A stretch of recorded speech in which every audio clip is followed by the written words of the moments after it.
السلام علیکم اللہم صلی علی محمد وعلی آل محمد کما صلیت علی ابراہیم وعلی آل ابراہیم انک حمید مجید اللہم بارک علی محمد وعلی آل محمد کما بارکت علی ابراہیم وعلی آل ابراہیم انک حمید مجید۔ 10 محرم کے روزے کی فضیلت۔ یوم عاشوراء یعنی 10 محرم کے دن اور اس کے روزے کی فضیلت اس مہینے کے عام دنوں سے بھی زیادہ ہے۔ ایک تو خود 10 محرم کے دن کی وجہ سے، دوسرا محرم کے مہینے کا دن ہونے کی وجہ سے یہ مہینہ بہت فضیلت والا مہینہ ہے۔ اس دن حضرت موسیٰ علیہ السلام کو اللہ تعالیٰ نے فرعون سے نجات عطا فرمائی تھی۔ یہود، نصارہ اور قریش مکہ اس دن کی فضیلت کے قائل تھے اور اس دن کی تعظیم کیا کرتے تھے۔ زمانہ جہالت میں کعبہ کو غلاف بھی اس دن پہنایا جاتا تھا۔ نبی کریم صلی اللہ علیہ وآلہ وسلم بھی اس دن میں روزہ رکھا کرتے تھے اور دوسروں کو بھی اس دن روزے رکھنے کی ترغیب دی۔ نیز رمضان کے روزے فرض ہونے سے پہلے اس دن کا روزہ فرض تھا، جو کہ بعد میں منسوخ ہو گیا، مگر پھر بھی اس دن کے روزے کی فضیلت یہ بیان کی گئی ہے کہ اس سے 1 سال کے صغیرہ گناہ معاف ہو جاتے ہیں۔ بعض حدیث کی کتابوں میں لکھا ہے کہ 10 محرم کے دن حضرت آدم علیہ السلام کی دعا قبول ہوئی تھی اور حضرت نوح علیہ السلام کی کشتی کنارے پر آئی تھی۔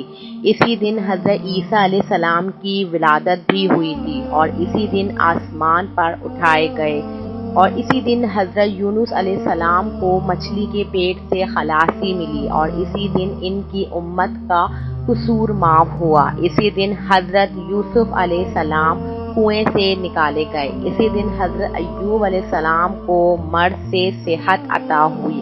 اسی دن حضرت داؤد علیہ السلام آسمان پر اٹھائے گئے۔ اسی دن حضرت ابراہیم علیہ السلام کی ولادت ہوئی۔ اسی دن حضرت سلیمان علیہ السلام کو ملک عطا ہوا۔ اسی کے علاوہ اور بھی واقعات اس دن کے متعلق لکھے گئے ہیں۔ اس قسم کے واقعات اور روایات میں اگرچہ محدثین حضرات نے کلام کیا ہے، مگر اس سے بھی مجموعی طور پر کسی نہ کسی درجے میں اس دن کی فضیلت عظمت ظاہر ہوتی ہے۔ رمضان سے پہلے 10 محرم کے روزے فرض تھے۔ امیر المومنین عائشہ صدیقہ رضی اللہ تعالی عنہا سے روایت ہے کہ رمضان کے روزے فرض ہونے سے پہلے لوگ 10 محرم کے دن روزے رکھتے تھے اور 10 محرم کے دن کعبہ کو غلاف بھی پہنایا جاتا تھا۔ پھر جب اللہ تعالیٰ نے رمضان کے روزے فرض فرما دیے تو رسول اللہ صلی اللہ علیہ وسلم نے فرمایا کہ جو شخص 10 محرم کا روزہ رکھنا چاہتا ہے وہ رکھ لے اور جو چھوڑنا چاہے وہ چھوڑ دے۔ یہ بہت ساری متعدد کتابوں میں متعدد روایتوں میں ہمیں مل جاتی ہے حدیث۔ 10 محرم کے روزے کا پس منظر حضرت ابن عباس رضی اللہ تعالی عنہ سے مروی ہے کہ رسول اللہ صلی اللہ علیہ وسلم جب مکے سے ہجرت فرما کے مدینہ طیبہ تشریف لائے تو آپ نے یہودیوں کو 10 محرم کے دن روزے رکھتے ہوئے دیکھا۔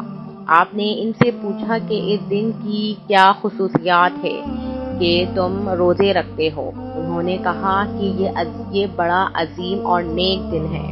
اسی دن اللہ تعالیٰ نے موسیٰ علیہ السلام اور ان کی قوم کو نجات دی اور فرعون پر غلبہ عطا فرمایا اور فرعون اور اس کی قوم کو غرق کیا۔ کیونکہ موسیٰ علیہ السلام نے بطور شکر اور بطور تعظیم اس دن روزہ رکھا تھا، اس لیے ہم بھی روزہ رکھتے ہیں۔ تو آپ نے فرمایا کہ تمہارے مقابلے میں ہم موسیٰ علیہ السلام سے زیادہ قریب ہیں اور بطور شکر روزہ رکھنے کے زیادہ حقدار ہیں۔ چنانچہ آپ نے 10 محرم کے دن خود بھی روزہ رکھا اور دوسروں کو بھی روزہ رکھنے کی تلقین فرمائی۔ میرے معزز سامعین، 10 محرم کے روزہ ہم پہ بہت زیادہ ثواب کا روزہ ہے۔ 10 محرم کے روزے کا یہ ہے کہ آپ صلی اللہ علیہ وسلم کے حدیث کا مفہوم ہے کہ 10 محرم کا روزہ رکھنے سے اللہ پاک انسان کے پچھلے سال کے سارے گناہوں کو معاف فرما دیتا ہے۔ اسی طرح سے ایک اور حدیث میں روایت ہے کہ رسول اللہ صلی اللہ علیہ وسلم نے جب یہودی اور نصرانہ سے پوچھا کہ تم کیوں روزے رکھتے ہو، تو انہوں نے کہا کہ ہم حضرت موسیٰ علیہ السلام کو اس دن رہائی نصیب ہوئی تھی، اس لیے ہم اس دن روزہ رکھتے ہیں۔ تو رسول اللہ صلی اللہ علیہ وسلم نے صحابہ رضی اللہ تعالی عنہ سے کہا کہ ہم حضرت ابن عباس رضی اللہ تعالی عنہ فرماتے ہیں کہ جس وقت رسول اللہ صلی اللہ علیہ وسلم نے 10 محرم کے دن روزہ رکھا اور صحابہ رضی اللہ تعالی عنہ کو بھی اس دن روزے رکھنے کا حکم دیا، تو صحابہ رضی اللہ تعالی عنہ نے عرض کیا کہ یا رسول اللہ صلی اللہ علیہ وسلم، یہ ایسا دن ہے کہ یہود اور نصرانہ اس کی بہت تعظیم کرتے ہیں، اور روزہ رکھ کر ہم ان کی تعظیم کرنے میں یہودیوں کی موافقت کرنے لگتے ہیں، جبکہ ہمارے اور ان کے دین میں فرق ہے۔ تو رسول اللہ صلی اللہ علیہ وسلم نے فرمایا آئندہ سال انشاءاللہ ہم 9 کو بھی روزہ رکھیں گے۔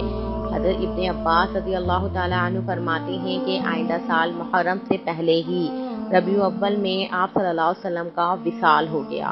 دوسری روایت میں ہے کہ اگر میں آئندہ سال حیات رہا تو عاشورہ کے دن کے ساتھ ایک دن پہلے یا ایک دن بعد کا روزہ رکھنے کا حکم دوں گا، یہودی کے ساتھ مشابہت نہ کی جائے، اس لیے رسول اللہ صلی اللہ علیہ وسلم نے یہ فرمایا کہ مسلمان جو ہے 10 محرم کے ساتھ یا تو 11 محرم کا روزہ رکھیں یا 9 محرم کا روزہ ملا کے رکھیں۔ حضرت ابن عباس رضی اللہ تعالی عنہ نبی کریم صلی اللہ علیہ وسلم سے روایت کرتے ہیں کہ آپ نے عاشورہ کے روزے سے متعلق فرمایا کہ تم 10 محرم کا روزہ رکھو اور اس سے ایک دن پہلے یا ایک دن بعد کا بھی روزہ رکھو، اور یہودیوں کے ساتھ مشابہت مت اختیار کرو۔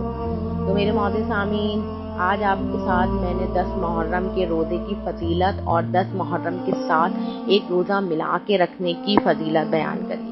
ہمارے پیارے نبی صلی اللہ علیہ وسلم نے فرمایا کہ 10 محرم کا روزے کا بہت اجر اور ثواب ہے۔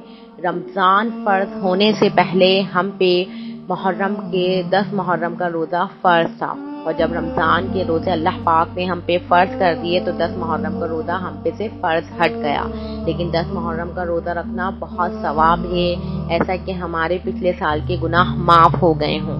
تو میرے معزز سامعین، اور اس کے ساتھ آپ نے ایک روزہ ملا کے ضرور رکھنا ہے۔ اگر خالی آپ 10 محرم کا روزہ رکھیں گے تو آپ کو اس 10 محرم کے روزے کا ثواب تو ملے گا، لیکن مشابہت جو یہودیوں کے ساتھ ہو جائے گی، نصرانہ کے ساتھ مشابہت ہو جائے گی۔ تو اس وجہ سے آپ صلی اللہ علیہ وسلم نے فرمایا کہ ایک دن پہلے یا ایک دن بعد کا روزہ رکھیں، یا تو 11 تاریخ کا رکھیں یا 9 تاریخ کا ملا کے رکھیں، خالی 10 کا روزہ نہیں رکھیں۔ اور آپ کو اس روزے کو خود بھی رکھنا ہے اور دوسروں کے ساتھ بھی ضرور اس کو بتانا ہے۔ انشاءاللہ کل 10 محرم الحرام ہے اور پرسوں 9 محرم الحرام ہے اور پرسوں 10 محرم الحرام۔ تو کل آپ یا تو کل پرسوں رکھ لیں یا پرسوں اور اس کے اگلے دن آپ اس روزے کو رکھ لیں۔ تو جس حدیث کا مفہوم ہے کہ رسول اللہ صلی اللہ علیہ وسلم نے خود فرمایا، لیکن آپ صلی اللہ علیہ وسلم اگلے سال دیکھنے سے پہلے اللہ پاک نے ان کو اس دنیا سے رخصت فرما لیا تھا، ورنہ اگر آپ صلی اللہ علیہ وسلم آگے ایک سال اور زندہ رہتے تو وہ ضرور 9-10 محرم کا روزہ رکھتے یا 10-11 کا۔ اور ہم جب روزہ رکھیں تو اس کے ساتھ ہم یہ ضرور نیت کریں کہ ہمارے نبی نے کہا تھا، ہمارے نبی کا فرمان ہے، تو ہمیں اس کا الگ ثواب ملے گا، روزہ رکھنے کا الگ اجر ملے گا۔ میں امید کرتی ہوں کہ آپ کو میری یہ ویڈیو ضرور اچھی لگی ہوگی، اس سے آپ کو بہت ساری معلومات حاصل ہوئی ہوں گی، آپ کی بہت سارے جو مسئلے مسائل ہوئے ہوں گے وہ ضرور کلیئر ہو گئے ہوں گے۔ انشاءاللہ. اور اسی طرح سے میں آپ کے ساتھ اچھی ویڈیو ضرور شیئر کرتی رہوں گی. آپ میرے چینل کو زیادہ سے زیادہ سبسکرائب کر دیں. ملتے ہیں ایک اور نئی اور اچھی ویڈیو کے ساتھ. جب تک ذکر اللہ کو دیجیے اجازت. جزاک اللہ، فی امان اللہ.